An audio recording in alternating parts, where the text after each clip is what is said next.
Good evening. I'm political editor Dennis Welch. And first on Politics Unplugged, lighting up a joint and doing that legally. In November, voters will have a chance to say yes to Proposition 207, which would legalize marijuana for recreational purposes here in Arizona. Now, specifically, Prop 207 allows adults 21 years or older to possess up to 1 ounce of marijuana. It adds a 16% tax that would fund community colleges, state highways, and police and fire departments. It outlaws consuming marijuana in public places and while operating a car, boat, plane, or other modes of transportation and being under the influence thereof. And it allows certain people convicted of marijuana possession to petition to have that expunged from their record. Now, joining me now is Chad Campbell, one of the supporters of Proposition 207, and Lisa James, who is against and opposes this prop. And I want to start with you, Chad. Give me your elevator pitch. Why should voters say yes to this proposition? Yeah, thanks, Dennis. And you captured it very well in that slide you just put up a minute ago. First and foremost, Prop 207 is going to generate hundreds of millions of dollars in new revenue for things that Arizonans care about. Community college funding. Community colleges have been decimated in funding since the recession. This will restore that funding so more Arizonans across the state will have access to higher education and workforce development. More money for public safety at the local level. Local governments can fund first responders, fund public safety, makes our community safer. And the last big chunk is roads and infrastructure, especially in rural Arizona. Again, we've let our roads fall apart over the past 10 plus years in many parts of the state. This money will help repair that.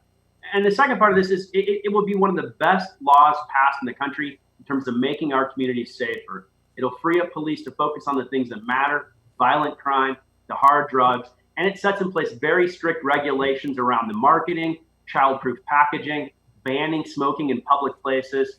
It sets a very strict standard, unlike anything else in the country, and it'll really modernize our laws and decriminalize the use of this product for responsible adults. All right. Now, Lisa, give us your quick analysis here. Why should voters reject this proposition, given what Chad has just said?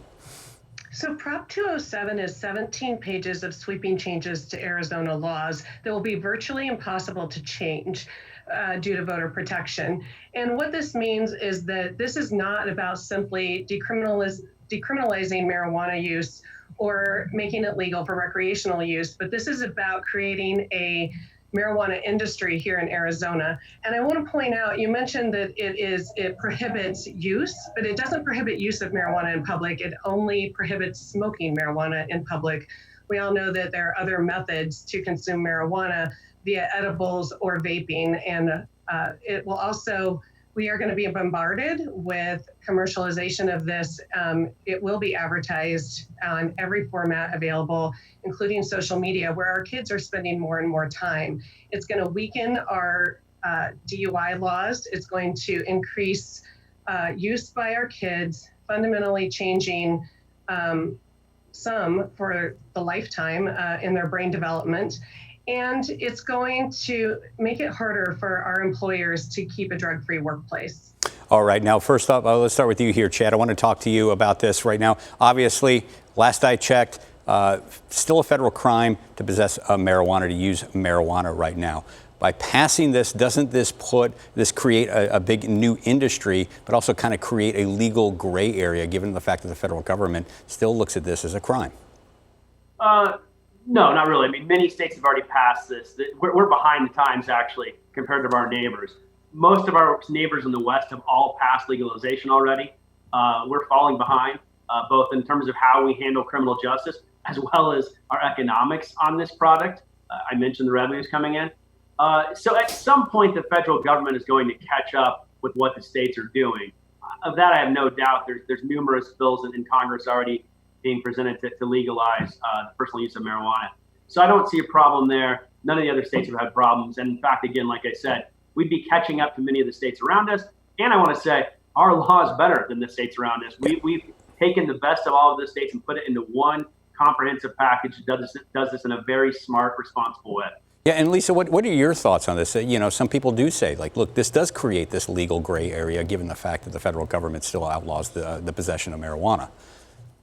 So it absolutely does. And I would encourage people to look at the states around us, as were mentioned, that have legalized, because it's not all rosy.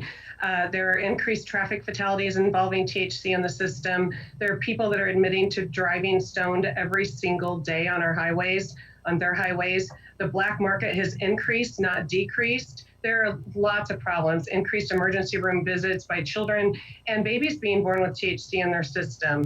So there's a lot to be concerned with, and this isn't something Arizonans should rush into. Now, Lisa, in your opening statement, you'd mentioned that one of your arguments for opposing this is that it weakens DUI laws. But I am looking at the ballot language itself, and it strictly prohibits the use of driving vehicles, boats, planes, if you're under the influence of marijuana. Is this a misleading argument here? No, it's not at all. Exactly what happens is that they've taken away the one bright line that we have for testing for DUIDs. So they've taken away that blood test, and that's no longer a method to be used. And so there is no current testing that you can use to determine impairment on the roads. There's no roadside test like that we have breathalyzers for alcohol. That does not exist for marijuana. Chad, care to respond to that? Yeah, this argument is misleading. We've created some of the strongest DUI laws around this product in the country with this ballot measure. And in fact, we go one step further. We put language in this ballot measure that says the legislature can further the intent of this ballot measure passed by the voters by adopting new standards as they become available to test for impairment around the use of marijuana. No other state has done that. This is a very, very new, innovative approach. It allows the legislature to fix and continue to add on to this ballot measure around safety measures and gets around that prohibitive voter protection act around that particular issue. There are plenty of ways to test impairment beyond a breathalyzer or blood alcohol test. Police do it every day. They can do it for this product. It's really that simple. All right, now, Chad, I want to stick here with you. Now, I was reading through that ballot proposition. Now, if it does pass, there will be some early applicants that can apply for this. And it seems to me, the way my reading of this is that people who are currently in the medical marijuana business right now would have really first crack at this. Don't you feel that if this does passes, that you are kind of creating a small oligopoly of people that could be in charge of this really, as you were saying, a very lucrative business, hundreds of millions of dollars, and this limits the amount of people who will be able to participate in that business? And again, this is kind of a red herring from the opposition. We did this to make sure we have a system in place that is building on the current successful system around the medical program. We did this so voters can trust that the operators who are going to be doing this know what they're doing, have the technology and the operational capacity to do it, and do it in a safe way. We want to avoid a wild, wild west scenario. To Ms. James's point, this allows for us to mitigate and eventually, hopefully, eliminate the black market from day one by putting in place a process that works and is managed by Department of Health Services, which the voters trust immensely. And I want to point out, these licenses can grow.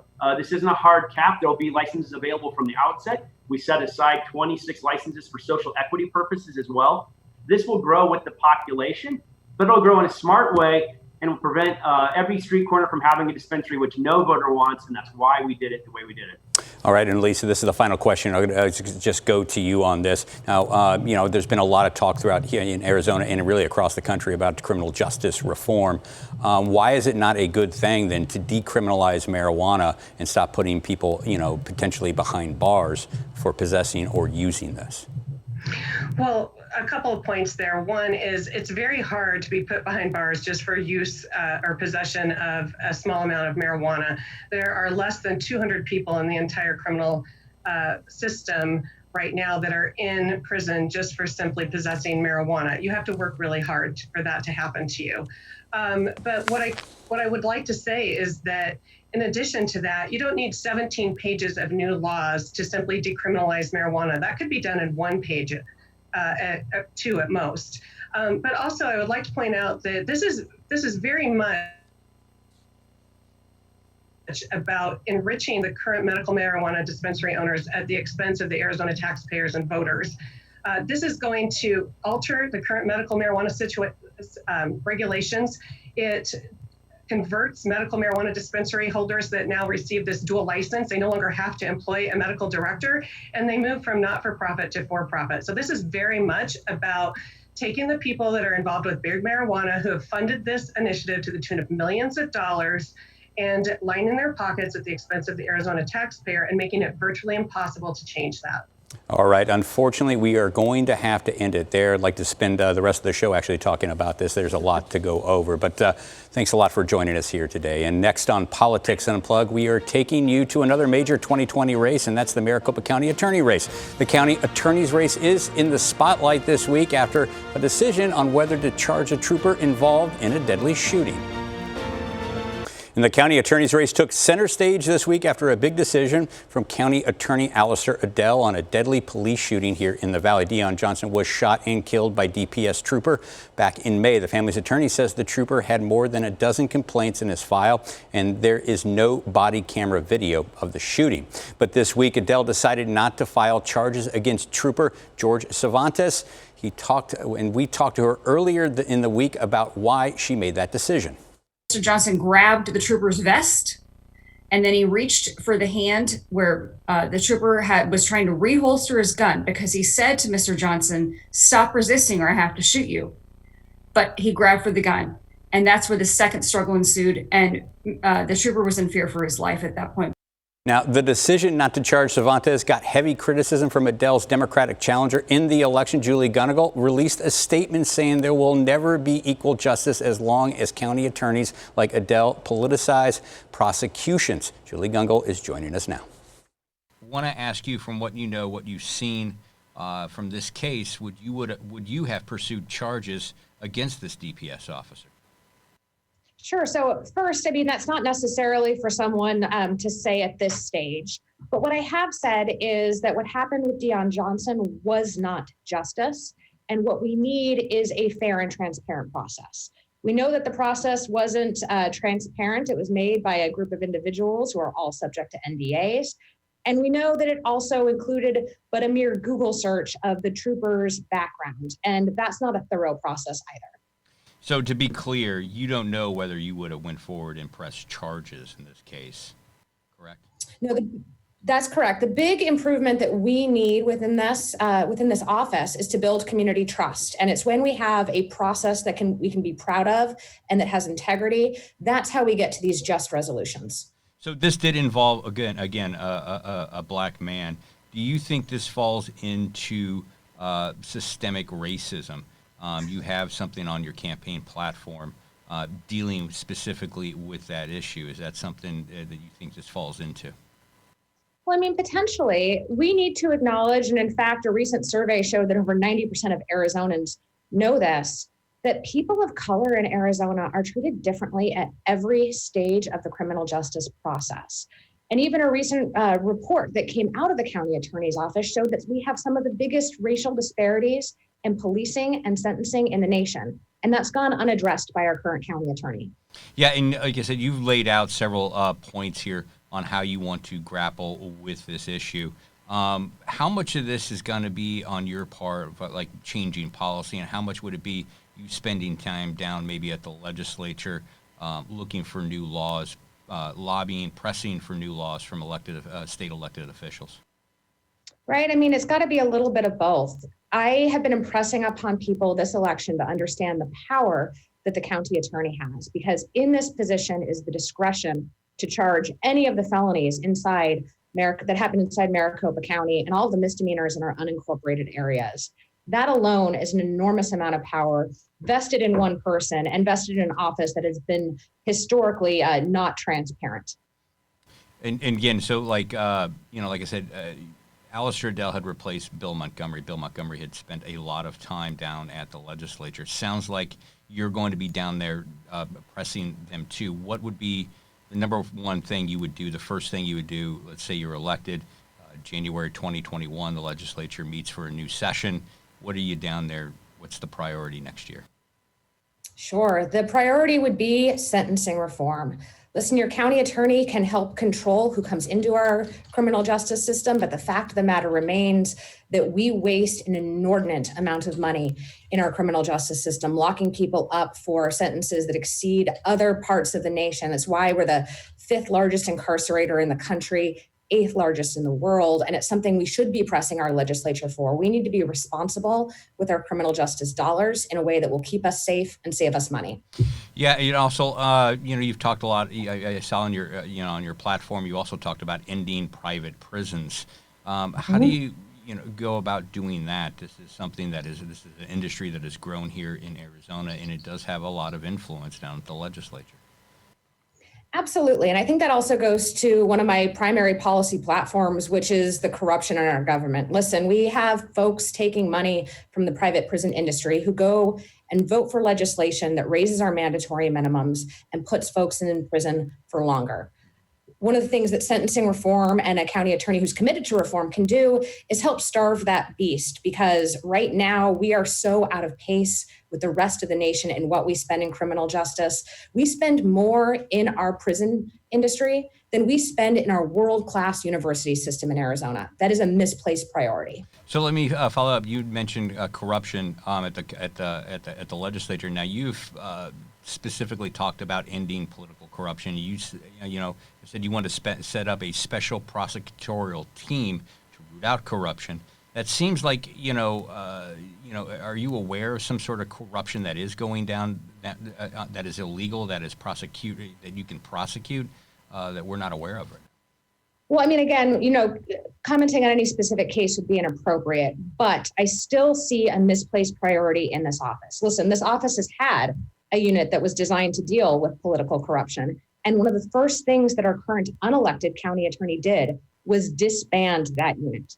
And it seems to me that the organization of this office reflects its priorities. That is a priority to the people. They are calling out for transparent, good government, and we need to heed that call.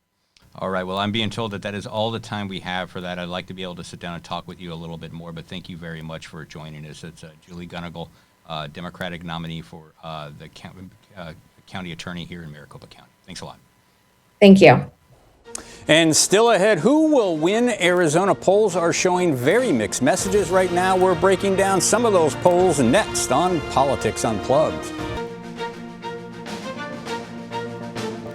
And with Election Day inching closer, Arizona is looking more like a battleground state. The ABC News Washington Post released this week a poll that shows President Trump is up by 1, but other polls have former Vice President Joe Biden way ahead by as much as 10 points. And we sat down with both the Trump and Biden campaigns on what those polls mean. The Biden campaign says they are less focused on the polls and more focused on getting people to the ballot. We are sort of encouraged by the polls, but we also don't, pay them a lot of attention. We, are very focused on continuing to build the kind of ground game that we know is going to be necessary to educate voters, about all of the various sort of changes this election cycle and ways in which they can ensure that they're able to cast their vote in a way that's, easiest for them. And meanwhile, the Trump campaign acknowledges some polls show them falling behind, and even private polling shows Arizona is essentially a toss-up state right now. But one senior advisor says it may be closer than you think. I worked on the campaign 4 years ago, and I constantly heard dire warnings about polling then, that we had no chance of winning. Well, of course, we know that wasn't the case. So I think history to some degree may be repeating itself. But also, and I believe this trend is even more pronounced now than it was in 2016, there is a reluctance among a lot of Trump supporters to tell a stranger, to tell a pollster that they support the president. There's an unfortunate trend of cancel culture in our society right now. A lot of people feel social pressure, perhaps even employment pressure, to not be vocal about their support for the president. And joining me now to talk about some of those polls is Paul Bentz and Roy Herrera. And Paul, I want to start with you. You are one of the top pollsters here in the state. Let's talk a little bit about that Washington Post ABC poll that shows this race is pretty tight. What's your main takeaway from this poll right now? Well, the first main takeaway is that it's certainly going to be a competitive race. There's no doubt that these gaps will close as we get closer to early voting in less than 2 weeks. And that overall, the only poll that really counts is the one on election day. But I would suspect that, we're going to see this margin tighten some, and that's going to be the story that we're going to watch. Yeah, and Roy, I mean, you've had a chance to kind of glance over some of this polling information. I know the Trump campaign has been making a concerted effort to win over that Hispanic and Latino vote. What is this poll telling you about that? Doesn't look like they're making much inroads by some of the crosstabs that we're looking at in this one. That's true, although I think I would feel a lot better about this if Biden's approval with Latinos was over that sort of magic 60% mark. I think in this particular poll is below that, so maybe it's an outlier. But certainly, I think that's been a focus of the Biden campaign, is reaching out to Latino voters and making sure that support is there. Obviously the Trump folks are going to like that ABC poll, but there are other polls, recent polling that shows that Biden is up by greater margins than that. I think the polling average right now in Arizona has them up by low single digits. I think that's pretty accurate. To Paul's point, I think everyone kind of expects that this is going to get closer as we get closer to the election. People are going to go back into their particular political camps. And so I think, certainly on the Biden side, nobody's taking anything for granted and is going out there to try to win every last vote. Paul, final question about this poll. Is this a good poll, in your opinion? I think it's a decent poll. The challenge that the Washington Post one has, though, is that it's heavy on independents and light on Democrats. I think if you pushed a little towards Democrats, it would probably be right within the margin or a dead heat, which is, I think, what most people think the race is right now. Yeah, and now we mentioned a little bit earlier here at the top of this block that these polls are kind of all over the place. Now, I want to talk about another poll released this week by Change Research. Now, this shows that Biden is up 6 points here in Arizona. Now, is this a trustworthy poll? We'll start with you again, Paul.